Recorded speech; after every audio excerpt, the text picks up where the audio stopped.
윤석열 전 검찰총장이 오는 29일 윤봉길 기념관에서 자신이 걸어갈 길을 국민께 말씀드리겠다며 대선 출마 선언을 예고했습니다.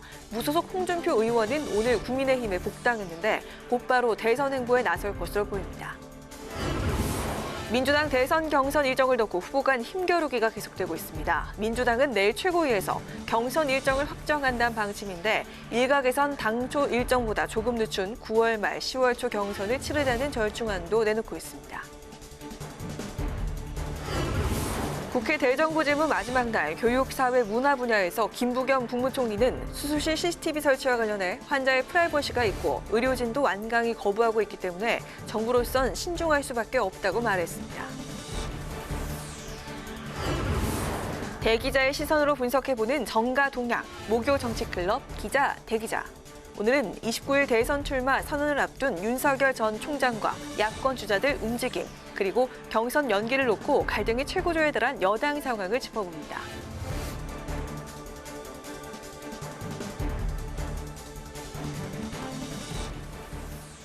여러분 안녕하십니까? 6월 24일 의정 종합뉴스 뉴스엔 시작하겠습니다. 오늘 국회 대정부 질문 중계 관계로 늦게 시작합니다. 윤석열 전 검찰총장이 오는 29일 대선 출마를 선언하고 본격적인 정치 행보에 나섭니다. 국민의힘 입당 여부와 이른바 엑스파일 논란에 대해 어떤 입장을 내놓을지 주목됩니다. 또 한 명의 대권 주자인 홍준표 의원은 오늘 국민의힘에 복당했습니다. 지난해 총선을 앞두고 탈당한 지 1년 3개월 만인데 곧바로 대권 후보 경선 레이스에 뛰어들 것으로 보입니다. 김동길 기자가 보도합니다. 윤석열 전 검찰총장은 대변인을 통해 29일 윤봉길 의사기념관에서 국민 여러분께 앞으로 걸어갈 길에 대해 말씀드리겠다고 밝혔습니다. 지난 3월 검찰총장에서 물러난 지 3개월 만에 대권 도전을 공식화하는 겁니다. 윤 전 총장은 대선 출마 선언과 함께 자신이 강조해온 공정과 상식, 미래 비전 등을 밝힐 것으로 보입니다. 또 국민의힘 입당 여부와 엑스파일 논란 등에 대한 입장을 직접 밝힐 것으로 예상됩니다. 윤 전 총장은 그동안 국민의힘 의원들과 잇따라 접촉해 입당이 임박했다는 관측이 제기됐지만 결정된 게 없다며 거리두기를 해왔습니다. 윤 전 총장이 자맹을 깨고 등판을 앞당긴 것은 최근 엑스파일 논란과 대변인 사퇴 등 악재를 정면 돌파하겠다는 의지로 풀이됩니다. 국민의힘 최고위는 홍준표 의원의 복당을 의결했습니다. 홍 의원은 지난해 총선 공천 과정에서 탈락하자 탈당해 무소속으로 당선됐고 김종인 전 비대위원장 체제가 끝난 지난달 복당을 신청했습니다. 홍준표 전 대표에 대한 복당의 건은 최고위원회에서 반대 의견 없이 통과되었습니다. 홍 의원은 국가 정상화와 더 크고 새로운 대한민국의 미래를 향해 거침없이 나갈 것이라며 대권 행보에 대한 의지를 밝혔습니다. 또 정권 교체를 위한 야권 통합도 강조했습니다. 지금 우리에게 필요한 것은 화합과 통합 그리고 연합입니다. 이런 삼합의 정신으로 대선 승리를 위해 모두 하나로 뭉쳐야 합니다. 홍 의원의 입당으로 국민의힘 의석은 103석으로 늘어났습니다. 국회 방송 김동길입니다. 더불어민주당이 대선 후보 경선을 9월에서 늦추는 문제를 두고 오늘도 팽팽하게 대립했습니다. 내일 최고위원회의 최종 결정을 앞두고 송영길 대표는 현행 규정대로 9월에 실시하는 쪽에 기울어 있는데 연기를 주장하는 쪽에서는 당무위원회를 열어서 정하자고 맞서고 있고 9월에서 조금 늦추자는 절충안도 거론되고 있습니다. 보도에 임채원 기자입니다. 더불어민주당의 대선 후보를 뽑는 경선 일정을 놓고 이재명계와 반이재명계의 갈등이 격화되고 있습니다. 현행 당원 당규대로 9월에 경선을 치르자는 이재명 측과 흥행을 위해 11월로 미루자는 이낙연, 정세균 측이 이견을 좁히지 못하고 맞서고 있기 때문입니다. 비이재명계인 홍영표 의원은 언론 인터뷰에서 상당한 사유가 있을 때 일정을 변경할 수 있는 것도 원칙이라며 경선 연기를 주장했습니다. 그러면서 당원 당규에 명시된 상당한 사유에 해당하는지는 당무위원회를 소집해 판단할 문제라고 밝혔습니다. 2달 정도의 어떤 일정으로 할 건지 또 경선 방식을 또 어떻게 할 건지 뭐 이런 것들을 이제 안을 만들면 그 경선 일자는 최종적으로는 당무위원회에서 결정하게 돼 있습니다. 백혜련 최고위원은 당원 당규에 따라 원칙에 맞게 처리하는 것이 당의 신뢰를 지키는 것이라며 경선 원칙론을 주장했습니다. 4.7 재보선 당시 소속 단체장의 귀책 사유로 보궐선거를 할 경우 후보를 내지 않는다는 당원을 개정한 것이 원칙을 저버린 행위로 평가받았다는 지적입니다. 전 당원 동의하에 당원 개정을 한 것이거든요. 근데 한 번도 시행도 안 하고 또 당원을 바꾼다는 건 당의 신뢰에 직격탄이 될 수 있는 문제라고 봅니다. 민주당 최고위는 내일 최종 결론 도출을 시도합니다. 송영길 대표는 내일 최고위에서 결론을 내린다는 방침인데 9월 경선으로 확정될 경우 경선 연기를 주장하는 측에서는 당무위원회를 열어 결정을 뒤집는 방안도 거론되고 있습니다. 이런 가운데 절충안으로 9월 말 10월 초에 경선을 치르는 방안도 거론되고 있어 어떤 결정을 내릴지 주목됩니다. 국회방송 임천입니다. 국회 대정부 질문 마지막 날 김부겸 총리는 여당의 입장과 달리 수술실 입구부터 CCTV를 설치할 필요가 있다고 말했습니다. 여당은 실망스럽다는 반응을 보였습니다. 야당은 백신 허브로 발돋움하기 위한 정부의 노력이 부족하다고 비판했습니다. 한도영 기자가 보도합니다. 여당은 최근 국회 논쟁이 한창인 수술실 CCTV 설치 의무화 법안에 대한 김부겸 국무총리의 입장을 물었습니다. 김 총리는 환자 프라이버시 등 고려해야 할 사항이 있다며 정부는 수술실 내 CCTV 설치에 대해선 신중할 수밖에 없다고 답했습니다. 입구뿐만 아니라 수술실 내부에 CCTV를 달아야 한다는 여당과 다른 입장을 보인 겁니다. 지난주 여론조사 결과 찬성 의견이 79% 정도 됐습니다. 총리님, 이렇게 찬성 의견이 압도적인 이유가 무엇이라고 생각하십니까? 우선 좀 불신을 끝내는 것부터 먼저 하고 그다음에 수술실 내부를 바라보는 문제는 다른 나라도 워낙 조심스러운지 블랙박스 형태로 해서 아직까지 녹화인 경우에는 좀 조심스러운 것 같습니다. 너무 신중하신 거 아닌가 생각합니다. 여당은 또 대학생 일부만 혜택을 받는 국가장학금 대신 반값 등록금을 도입해야 한다고 주장했고 유은혜 교육부 장관은 2조 8천억 원 재정을 확보하면 가능하다며 적극 검토하겠다고 밝혔습니다. 국민의힘은 국내 코로나19 백신 개발 지원 예상 집행률이 매우 저조하다며 글로벌 백신 허브가 되기 위한 노력 수준이 충분하지 않다고 비판했습니다.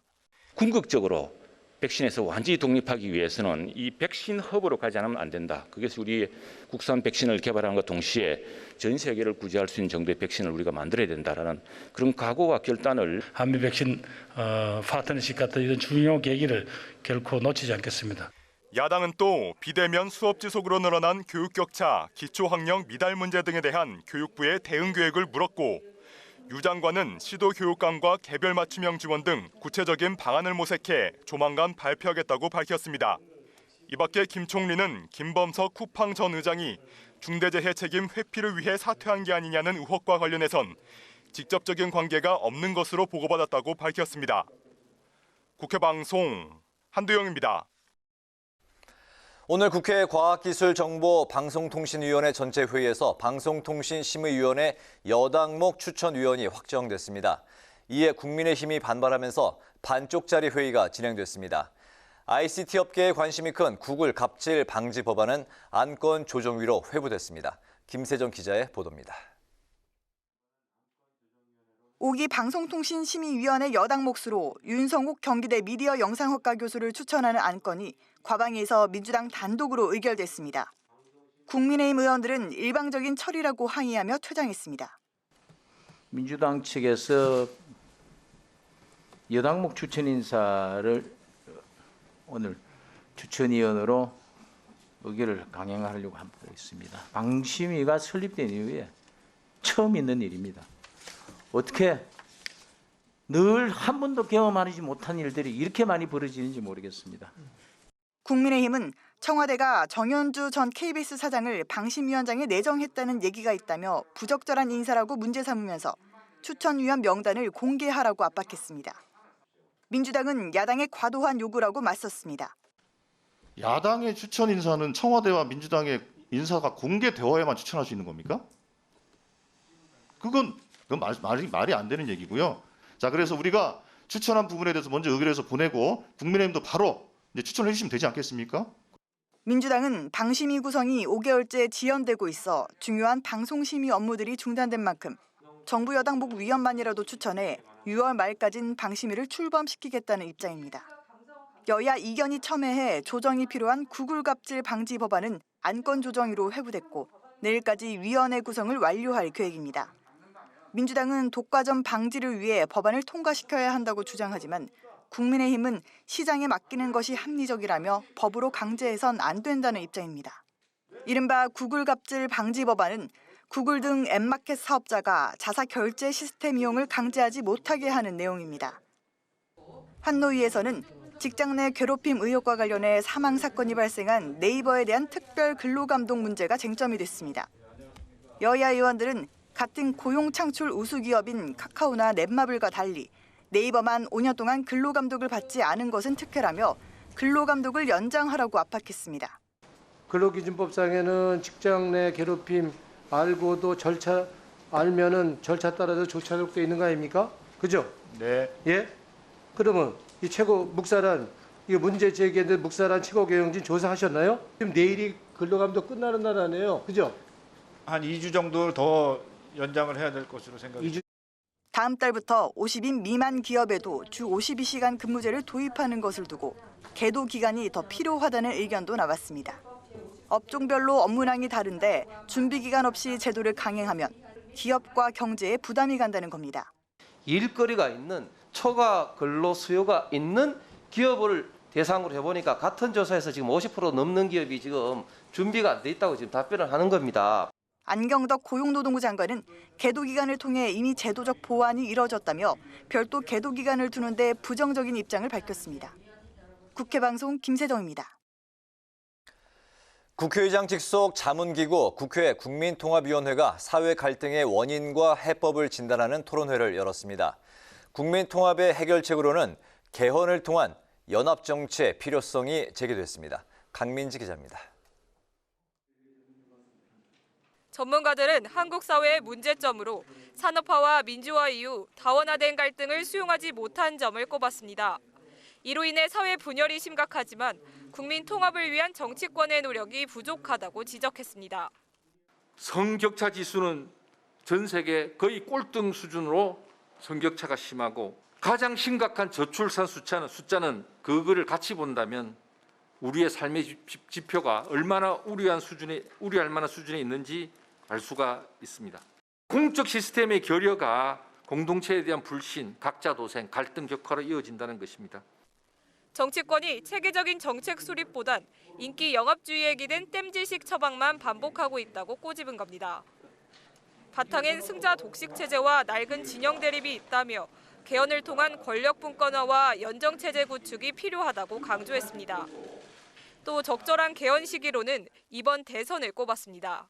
이제 금기시되어 왔던 정책연합, 연립내각 해야 할 때입니다. 이번 대선 공간에서 경마 게임을 넘어서서 누가 연정을 말할 것인지, 누가 국정과 정치하는 방식을 바꾸는 것을 말할 것인지 주목해야 되고 요구해야 한다고 생각합니다.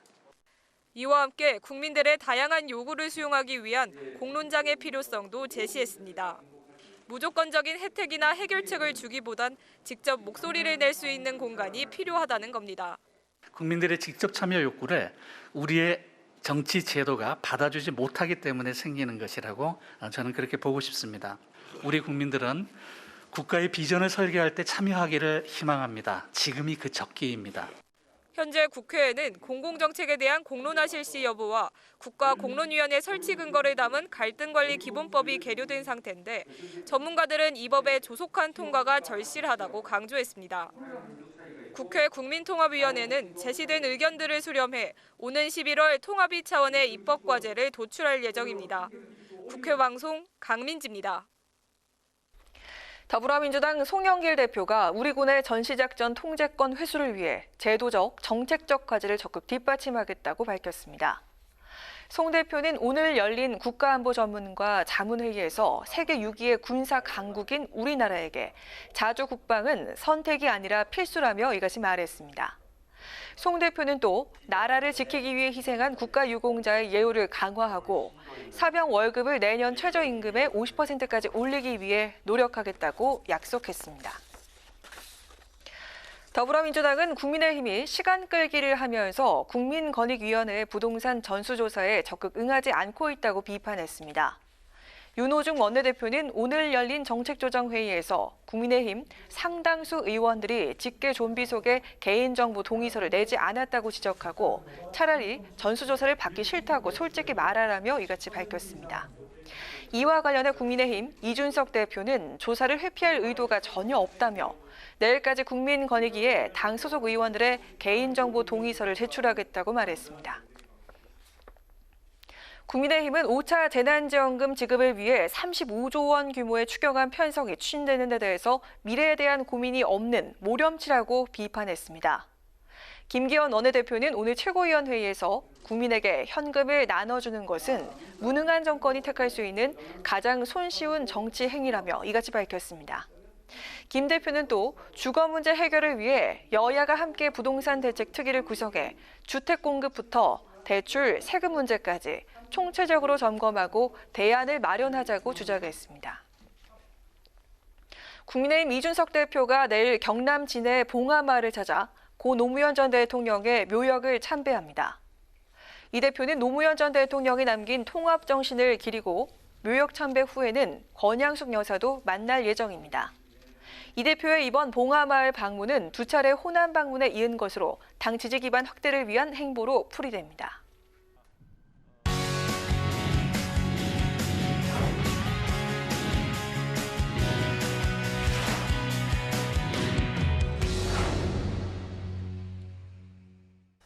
네, 오늘 이슈 분석 김희연 기자와 함께합니다. 김 기자 어서 오십시오. 안녕하세요. 네. 윤석열 전 검찰총장이 오는 29일 이제 대통령 선거 공식 출마를 이제 선언하겠다고 밝혔는데 그동안 이제 국민 여론을 살피겠다면서 출마 선언을 좀 늦추는 것 같았는데 예상보다 이제 등판이 좀 빨리 온 것 같네요. 네, 사실 이전에 윤석열 전 검찰총장 측이 이 민심을 살펴보고 국민의 뜻에 따르겠다고 밝히면서 이게 한 달 정도 시간이 더 걸릴 걸로 전망을 했는데 이제는 더 이상 늦출 수 없다고 판단을 한 것 같습니다. 일단은 정치권 화두인 이 엑스파일 논란이 계속 불거지면서 이제는 전면에 나서서 대응을 해야겠다고 생각을 한 것 같습니다. 또 하나는 윤 전 총장 대안으로 야권에서 최재형 감사원장과 김동연 전 경제부총리가 거론되고 있다는 점인데요. 특히 최 원장의 경우 지지율 여론조사에서 윤 전 총장의 지지율보다는 한참 못 미치지만 약진하는 상황입니다. 이 밖에 윤 전 총장의 장모 재판이 다음 달 2일에 예정돼 있는데 이 결과를 보고 나서 등판하지 않겠냐는 관측이 있었지만 이보다 빨리 출마를 선언하겠다고 밝힌 걸 보면 이 장모 사건에 관여한 적이 없고 자신은 떳떳하다. 이런 정면 돌파 의지를 보여주는 걸로 해석됩니다. 그렇군요. 윤 전 총장의 이제 대선 출마 선언 이 시기가 이제 나왔고 그런데 이제 국민의힘 입당은 아직까지도 이제 정해진 게 없는 건가요? 네, 그렇습니다. 이 윤 전 총장은 입당 여부와 관련해서 얼마 전에 이 경거망동하지 않고 태산처럼 신중하게 행동할 것이다. 이런 메시지를 내놨는데 아마 29일 날 출마 선언만 하고 입당 시기는 좀 더 상황을 지켜볼 것 같습니다. 이 출마 선언 이후에는 민심 투어에 나설 것으로 알려졌는데요. 이 조직 정비나 여론 수렴 기간이 필요하기도 하고 또 29일 전후까지 여론의 주목을 받다가 또 잠잠해지면 입당 관련 언급을 하면서 또다시 스포트라이트를 받지 않을까 이런 전략을 쓰는 것으로 예측됩니다. 네. 국민의힘 측에서도 이제 이준석 대표가 최근에 그 윤 전 총장과 좀 거리두기를 하는 그런 이제 모양새인데 이게 이제 플랜 B가 있다는 건지 아니면 밀당을 하는 건지 이게 도대체 어떤 전략인가요? 저는 이 윤 전 총장이 스스로 입당을 결정하라고 압박하는 것으로 보이는데요. 왜 그러냐면 이 이준석 대표가 국민의힘에 오겠다는 모든 야권 대선 주자들에게는 공정하게 하겠다 이렇게 얘기하면서도 윤 전 총장에게 지난번에 비단 주머니가 있다. 또 당에 들어와서 당의 네거티브 대응 능력을 활용해라. 또 가능하면 이 경선에 참여하는 게 좋다. 이런 이야기들을 했습니다.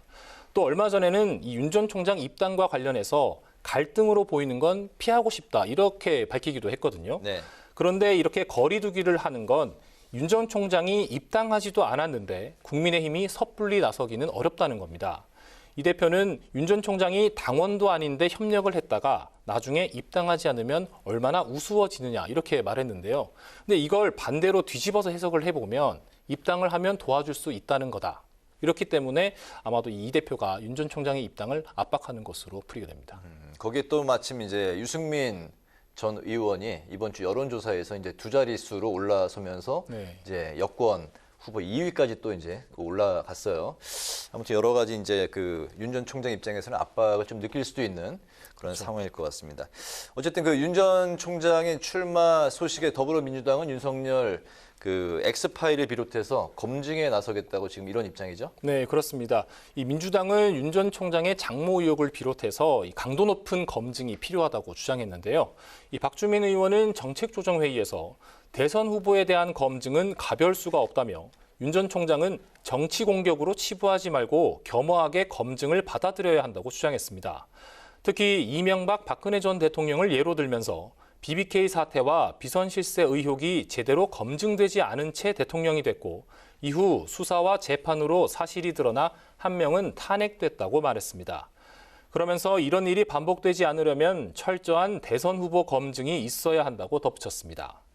또 신동근 의원은 SNS를 통해 정치인에 대한 검증은 끝날 때까지 끝난 게 아니라고 하면서 송곳 검증을 예고했고 야당에서 엑스파일을 여당에서 만들었다면서 물타기를 시도한다고 비판했습니다. 네. 한편 또 국민의힘 입장에서는 이 엑스파일이 여당에서 만들어졌다고 이렇게 또 주장을 하고 있죠. 네, 그렇습니다. 계속해서 이 엑스파일을 두고 여야가 서로 누가 만들었느냐 이런 공방을 계속 벌이고 있는데요.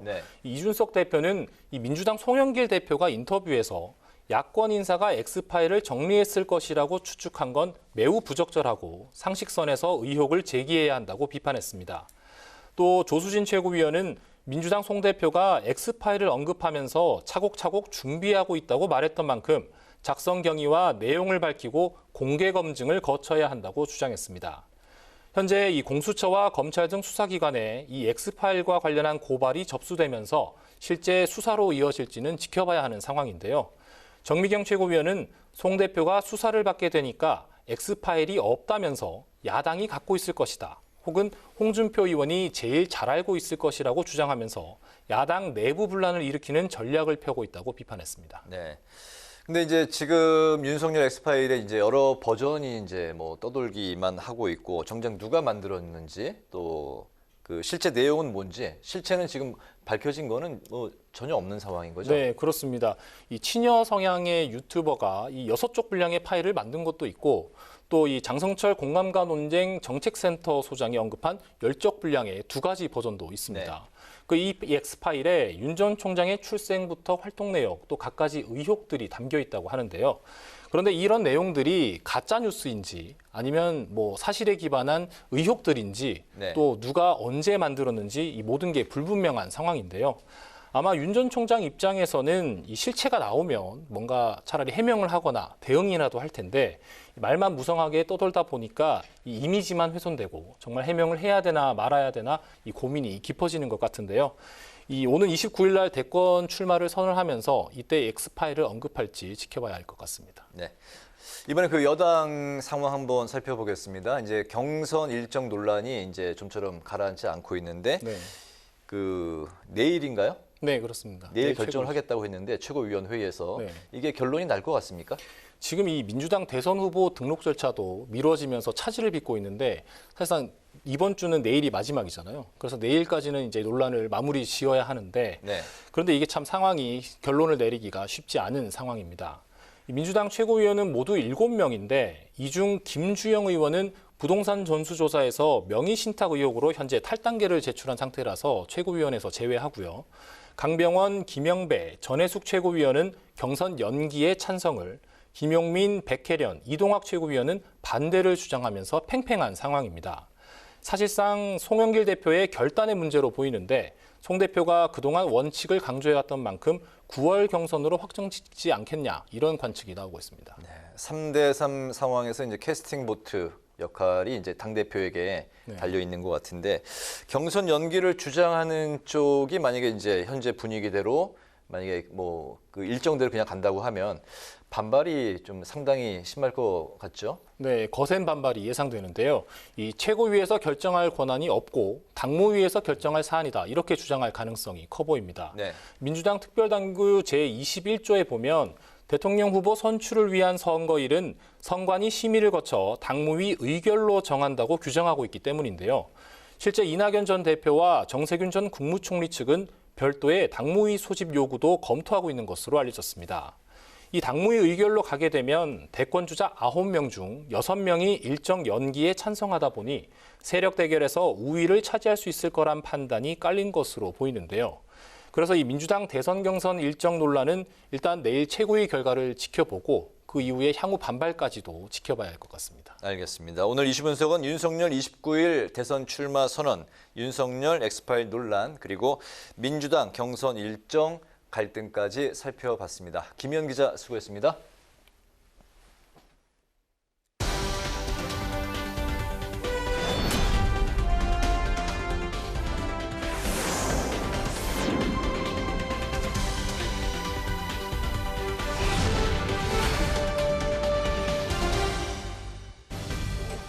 강하랑의 정치톡 시간입니다. 6월 24일 사람들의 시선을 끈 정치 뉴스 만나보시죠.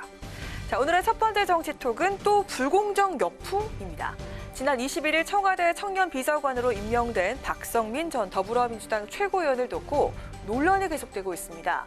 1996년생으로 올해 25살의 대학생인 박 비서관은 최연소 민주당 지도부에 이어서 최연소 청와대 비서관이란 타이틀까지 따내면서 관심이 집중됐죠.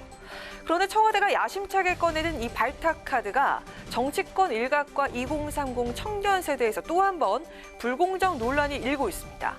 국민의힘 황보승희 수석 대변인은 오늘 논평을 통해서 신임 청년 비서관 임명은 청년 기용이 아닌 청년 기만이라면서 보여주기식 낙하산 인사로 상대적 박탈감만 불러왔다고 비판했습니다.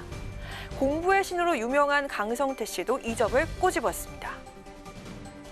수강생분들이 정말 9급 공무원 되려고 하루 10시간씩 공부하고 그래요. 그런데 9급도 아닌 1급을 25살에 되신 분이 탄생하셨어요. 행정고시 합격한 공신도 그 무시무시한 시험 합격하면 5급인 거고, 그리고 25년 정도 일하고 운 좋으면 1급 되는 건데 무려 25살에 1급이 되셨어요. 근데 뭐 지금까지 공신들에겐 좀 죄송하지만 이분이 탑입니다.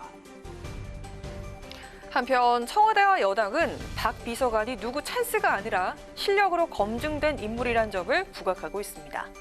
이철희 청와대 정무수석은 정당과 사회적 활동을 통해 검증받은 사람이라 충분히 자격이 있다고 설명을 했고요. 민주당 장경태 의원은 박 비서관이 2019년 민주당 청년 대변인 공모를 통해 우수한 실력으로 선발됐다는 점을 강조했습니다. 그리고 김기식 전 의원도 오늘 미국 사례를 들면서 반박했습니다. 직접 들어보시죠. 지금 예를 들어서 50대를 청년 비서관이라고 임명하면 뭐라 그러겠어요? 무슨 꼰대 세대가 청년 정책 만드냐. 오바마 대통령이 당선됐을 때 우리나라 연설기획비서관에 해당되는 스피치라이터가 28살이었습니다. 동세대의 목소리를 반영하라고 만들고 임명한 자리가 청년 비서관이기 때문에 그런 점에 있어서는 박성민 비서관은 그 역할을 하기에 충분한 경험과 역량을 갖고 있다고 봐야죠. 파격이냐 파문이냐 기대와 우려가 교차하고 있는 20대 청년 비서관 임명. 과연 박 비서관이 자리에 맞는 성과로 불공정 논란을 잠재울 수 있을까요? 이어서 오늘의 두 번째 정치톡은 MZ세대의 국회 등원록입니다. 청와대 파격 인사로 발탁된 청년이 있다면 국회엔 파격 의상으로 연일 화제가 되고 있는 청년이 있죠. 지난해 8월 분홍색 원피스 차림으로 국회 본회의에 출석해 복장 논란을 일으켰던 정의당의 류호정 의원.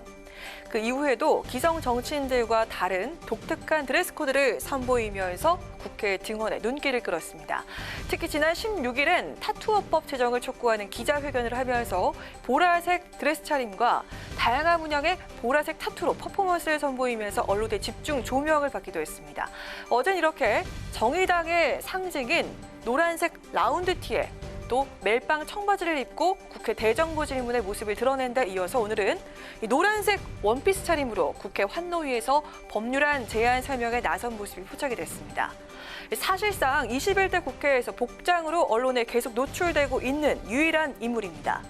92년생 MZ세대답게 딱딱한 국회에 활력을 불어넣고 있다는 긍정적인 평가도 있지만 이게 정치적 쇼라는 부정적 시선도 적지 않습니다.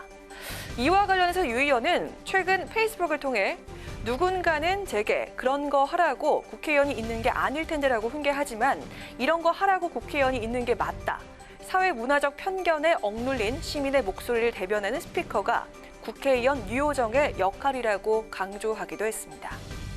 국회의원으로서뿐만 아니라 일상을 살아가는 20대 여성의 모습도 국회에서 자연스럽게 보여주고 싶다는 유호정 의원. 틀을 깨는 등원룩으로 엄숙하고 근엄하고 진지한 국회 풍경을 바꿔놓은 것처럼 의정활동에 있어서도 MZ세대의 진취적인 모습을 보여줄 수 있을지 지켜봐야겠습니다. 지금까지 강아랑의 정치톡이었습니다.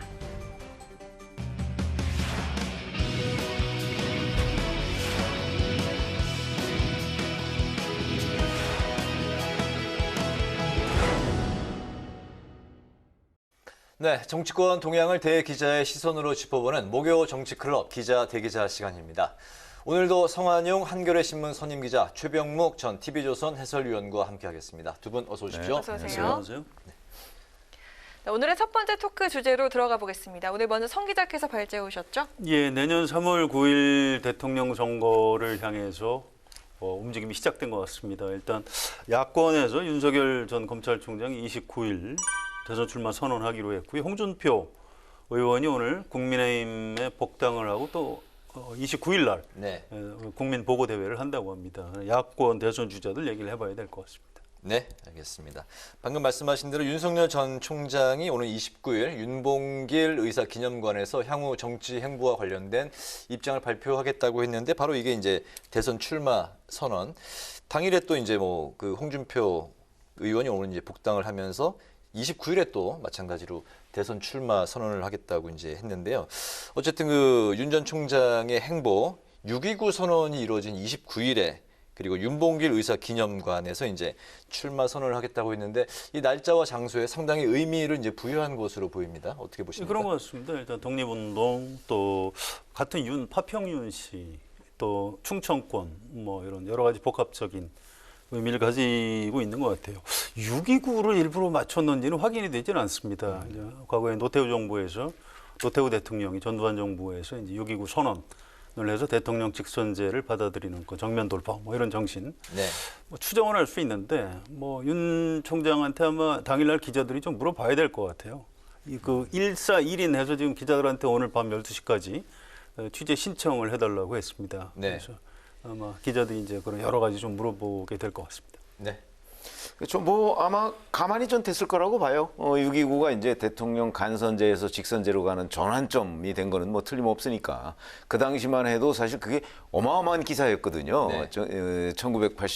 1987년이죠. 그렇기 때문에 아마 그 전환점, 그거는 그 역사적인 날이니까, 그걸 기념한다. 그런 것도 있고, 원래 그 이동훈 대변인이 사실 사퇴하기 전까지는 27일을 얘기하다가 28, 29는 실무적 준비 관계로 조금 늦어질 수도 있다. 이런 얘기를 한 적이 있거든요. 그렇게 본다면, 예를 들어서 대관 날짜라든가 이런 것들이 좀 변화가 있을 수 있잖아요. 그때 6월 27일 날 거기가 좀 곤란하다든가 그래서 이런 걸 찾다 보니까 그랬을 가능성도 있다.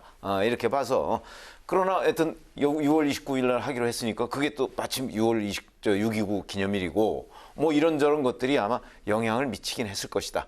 그런 게 처음부터 뭔가 예를 들어서 28일과 29일이 다 가능하다 그러면 저 같아도 29일을 차라리 선택하는 게 낫지 않았을까. 그런 고려를 했음직합니다. 네, 날짜보다는 윤봉길 기념관에 더 거기에 의미가 그렇죠. 있을 이제 윤봉길 것이다. 기념관에서 뭔가 그 대선 출마 선언을 하는 것이 유의미하다. 왜냐하면 얼마 전에 보면 우당 이혜영 선생 기념관 개관식에도 참석을 했잖아요. 역시 독립운동가 계열이란 말이죠. 그러니까 그런 쪽으로 아마 그 개념 설정을 한 것이 아닌가 그렇게 보입니다. 네.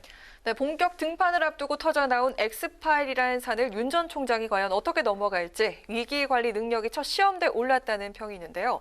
여야는 엑스파일 출처를 놓고 연일 공방을 벌이고 있습니다. 우선 어제 오늘 나온 여야 당대표 목소리부터 듣고 이야기 이어가겠습니다.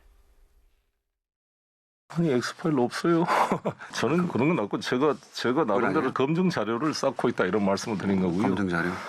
아마 자체 내부에서 그동안 검찰총장 인사 검증 과정에서 야당 내부에서 여러 가지 자료를 정리했을 걸로 추측이 됩니다. 야당에서 만들었을 것이다.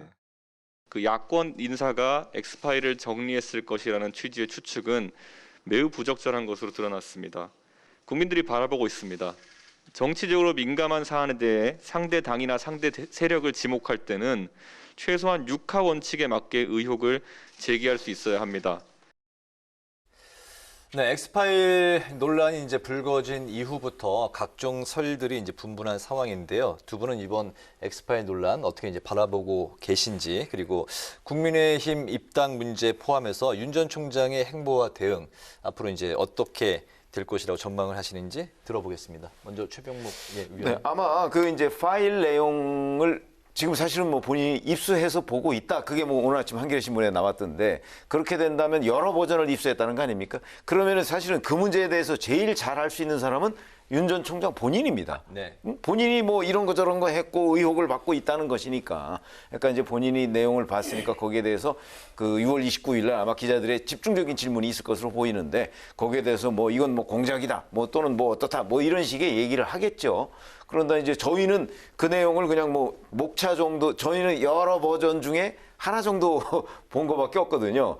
그것만 봐가지고서는 이게 글쎄 뭐 파일로서의 그 과연 위력이 있을까, 뭐 이런 생각도 들긴 하는데. 그 중에 하나는 보셨습니까? 그 중에 하나는 제가 봤습니다. 어떤 내용인지 여쭤봐도 될까요? 그러니까 그런 것들이 이제 윤석열 전 총장이 그동안에 했던 여러 가지의 수사, 그와 관련해서 의혹이 있다는 내용을 쭉 정리한 겁니다. 그래서 그런 거는 봤는데, 그 내용을 보고 저는 첫 번째 느낌이, 아니 그러면 윤석열 검사라는 사람은 모든 수사를 다 이렇게 의혹 있게 처리했을까?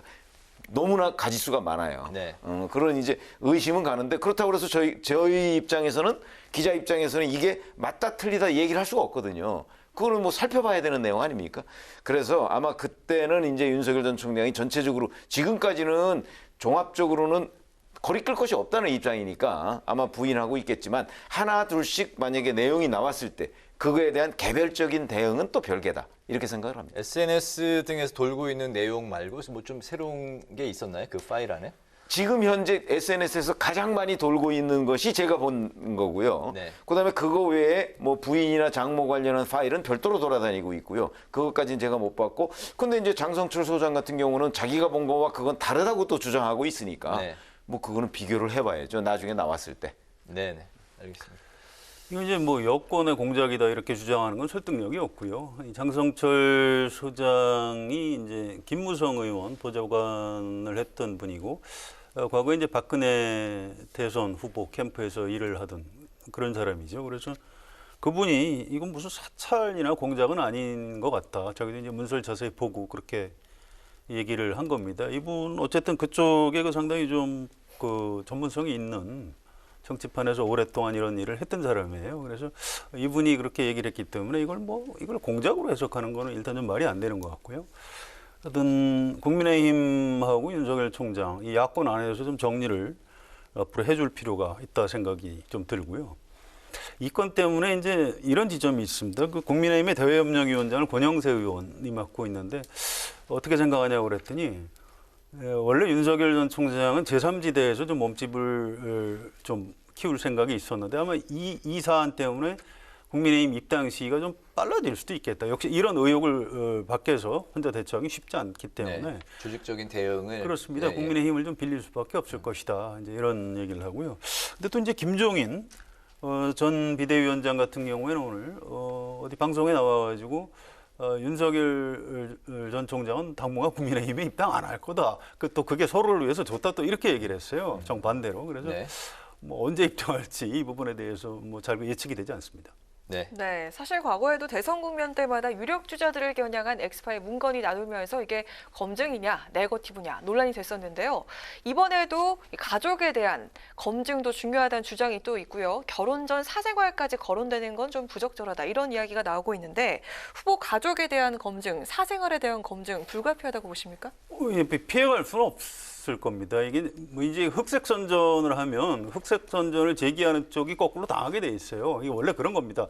네거티브가 참 조심해야 돼요. 그런데 우리나라의 이제 대통령이 되려는 사람, 또 이제 그 부인이면은 영부인이 될 사람에 대한 거기 때문에 모든 국민이 궁금해할 수밖에 없는 겁니다. 그래서 이 부분은 어떤 식으로든 윤석열 전 총장이 계속해서 좀 설명을 해서, 아, 그렇구나라고 국민이 납득을 할 때까지 좀 해명을 해야 되지 않을까 이런 생각이 들어요. 과거에 이회창 한나라당 후보 두 아들 병역 비리 때문에 대통령 선거 2번이나 떨어졌죠. 물론 이제 그 당시에 김대엽이라고요. 그 병역 브로커가 의혹을 굉장히 부풀리고 해서 결국 나중에 대법원 확정 판결까지 받고 그랬지만 뭐 그렇다고 해서 이회창 총재 두 아들이 또 군대를 갔다 온 것도 아니거든요. 이제 그거를 이제 뭐 어떤 야당 표현으로 이제 사기꾼이 의혹을 부풀렸다. 그건 그거고. 그래서 이게 참 쉽지가 않습니다. 이게 이제 과연 불법이냐 합법이냐 이 문제가 아니고요. 일반 국민이 볼 때 윤석열 총장과 그 부인이 대통령과 영부인을 할 만한 사람인지 아닌지 그 민심의 검증을 통과해야 되기 때문에 좀 윤석열 총장으로서는 굉장히 좀 큰 악재를 맞은 것 같습니다. 아들 의혹에 대한 거 이제 뭐 무죄로 이제 결론은 났는데 그런 거 상관없이 어쨌든 검증 때는 올라가야 된다는 말씀이군요. 네. 그거는 뭐 불가피한 거죠. 검증대에 올라가는 건 불가피한 건데 문제는 어디에 있냐면 윤석열 전 총장이 책임 있는 부분. 예를 들어서 이회창 후보 같은 경우는 아들 병역 문제가 진짜 문제가 있었다면 그거는 이회창 후보의 부부가 그 일을 처리했을 거 아니겠습니까? 아들 스스로 자기가 병역 면제를 받으려고 뭘 한 건 아닐 거 아닙니까? 네. 그러니까 부모의 책임이 있는데 예를 들어서 결혼 전 지금 윤석열 전 총장 부인의 결혼 전 사생활 문제 거기에 대해서 윤석열 전 총장이 책임져야 될 부분이 어디에 있죠? 이런 부분은 그야말로 사생활의 영역이다라고 하는 관점에서 본다면 그 대통령 후보가 되는 사람의 그 여러 가지 검증대 위에 올라서는 것도 그건 당연한 것이지만 그게 결혼 전에 뭐 장모가 무슨 일을 했다. 그건 뭐 결혼 전에는 장모 알지도 못했을 텐데 뭐 그런 거 그다음에 결혼 전에 부인이 뭘 했다. 이런 부분은 그 일정한 한계를 둘 수밖에 없을 것이고 아마 유권자들도 그런 부분에 관해서는 그 상대당에서 문제 제기가 있을 때 충분히 감안해서 들을 것이다. 전 이렇게 생각을 합니다. 네. 윤 전 총장이 이제 대변인도 사퇴를 하고 또 엑스파일 논란을 겪으면서 이제 악재인 상황인데 이런 상황에서 이제 이번 주 여론조사에서 그 유승민 전 의원이 또 두 자릿수 지지율을 얻으면서 또 야권의 대선 후보 지지율 그 2위까지 올라서면서 이제 그 반짝 급등을 했습니다. 그 이준석 당대표와 유승민 전 의원의 또 관계를 대부분 사람들이 이제 잘 알기 때문에 더 흥미롭게 지금 이 부분을 지켜보고 있는데 유 전 의원의 이런 그 지지율 상승 앞으로도 어떻게 좀 계속 유지가 될 거라고 보십니까? 어떻습니까? 글쎄요, 그렇게 많이 올라간 게 아니라서 어떤 의미가 있는지 잘 모르겠어요. 그리고 이준석 효과라는 게 내년 대선을 앞두고 야권을 좀 혁신해야 한다. 이게 이제 이준석 효과고요. 우선 윤석열 전 총장이 이준석 효과를 누렸었습니다. 그랬다가 지금 악재를 맞아서 좀 가라앉고 이제 그 유승민 전 의원이 지금은 좀 탄력을 받고 있는데 또 아마 옮겨 다닐 걸로 봐요. 이제 앞으로 홍준표, 원희룡, 안철수 이런 분들도 이준석 효과, 그러니까 야권의 어떤 혁신의 그 탄력을 좀 받을 가능성이 있다고 생각합니다. 네. 그렇죠. 그 이준석 효과를 무시할 수는 없을 텐데 저는 이 조사 자체가 좀 의문이에요. 왜 그러냐면 똑같은 조사가 하루 사이에 그 2개가 나왔거든요. 똑같은 기관에서 한 겁니다. 리얼미터에서 똑같이 한 조사인데 네. 예를 들어서 JTBC가 의뢰한 조사를 보면요. 지금 말씀하신 대로 바로 윤석열 전 총장이 35.4, 그다음에 그 바로 밑에가 유승민 전 의원이 14.4, 그리고 홍준표 의원이 11.2 이렇게 돼 있어요. 그렇죠? 네. 그러니까 야권에서 이른바 이제 뭐 오차범위 내이긴 하지만 2위로 돼 있습니다. 그러니까 굉장히 많이 뛰어오른 거죠.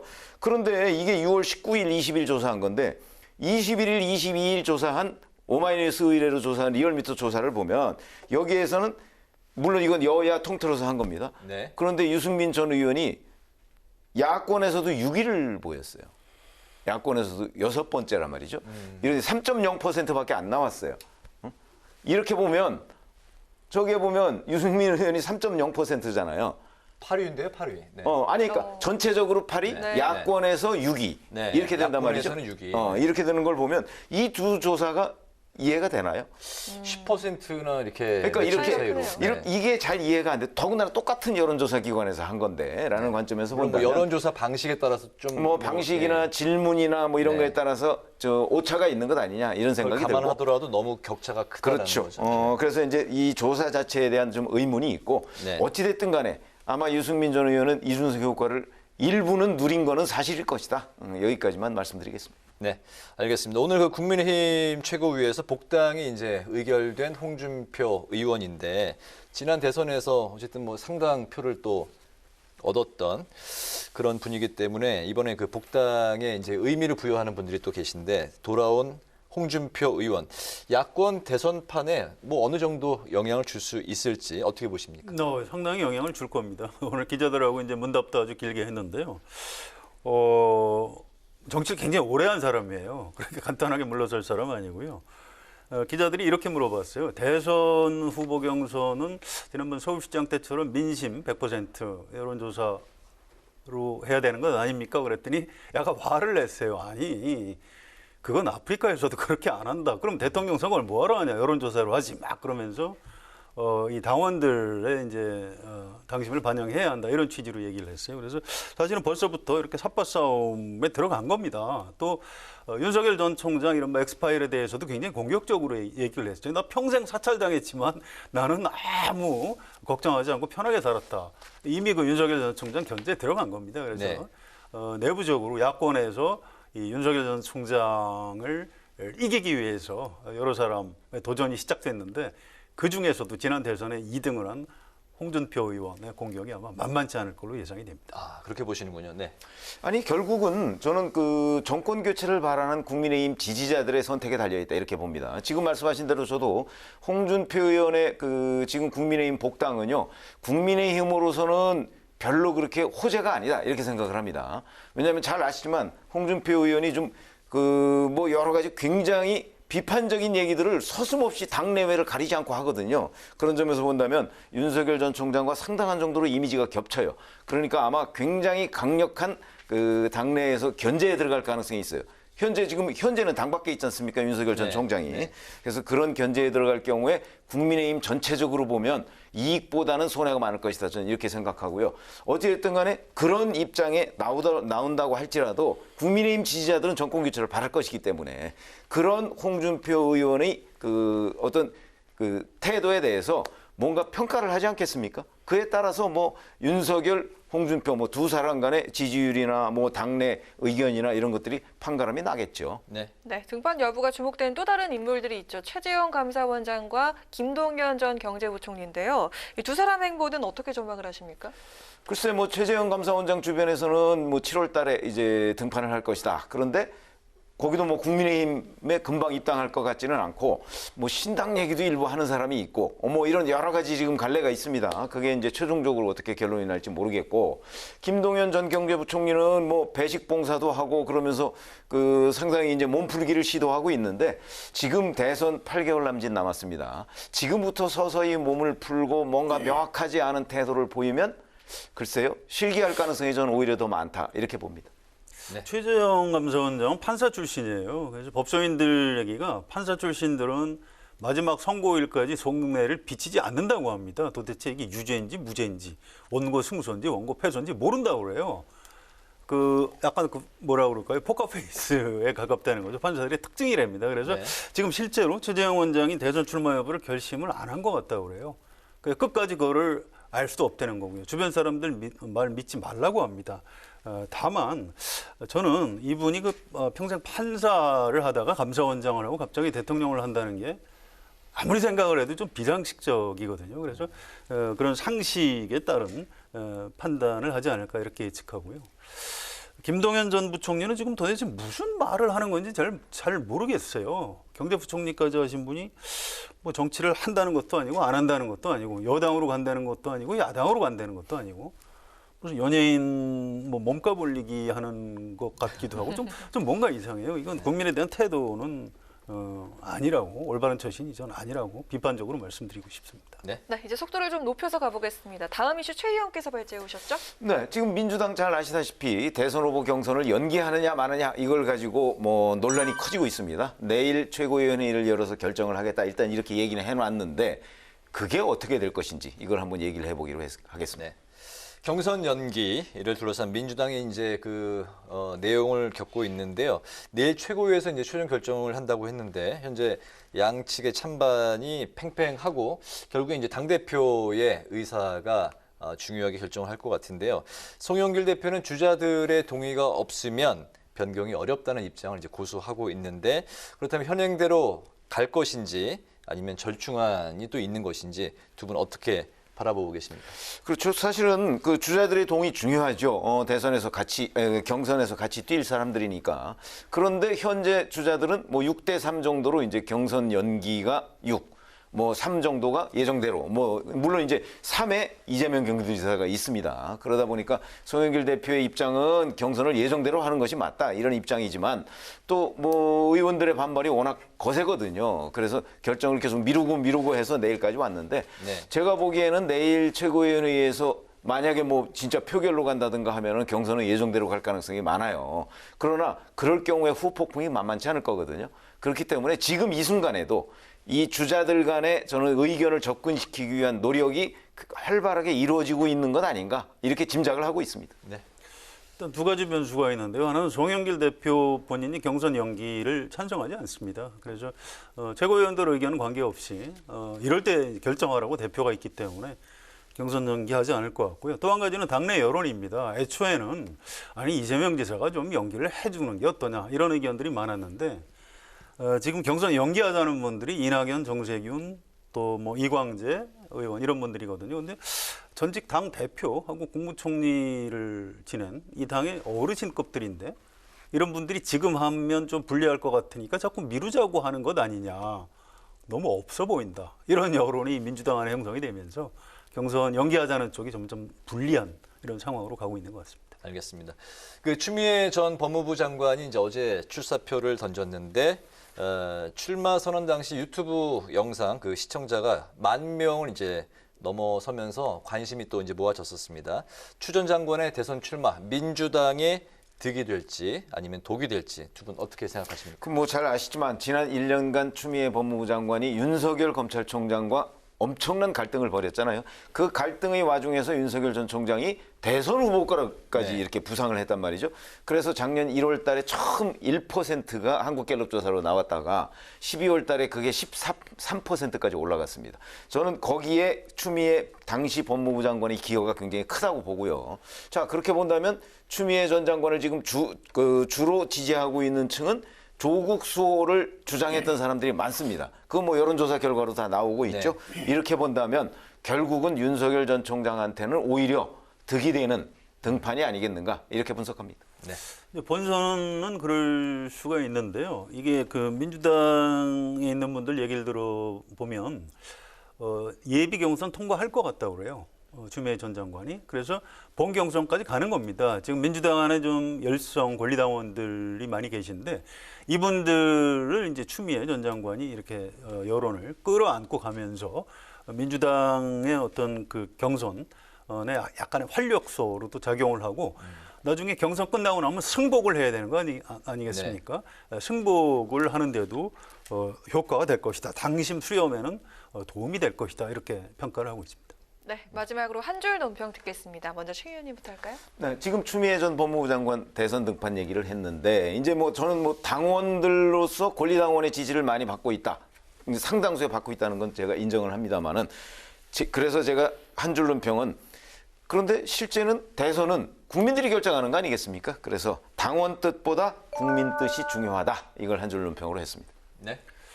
대선 국면이 이제 본격적으로 시작되는데요. 대선 주자들이 한 가지 명심해야 될 게 있습니다. 정치인마다 이제 자기 정체성이 다르고 이미지가 다른 건데 꼭 이때만 되면 뭔가 이미지 변신을 하려고 노력하는 분들이 있어요. 근데 그건 정직한 것도 아닙니다.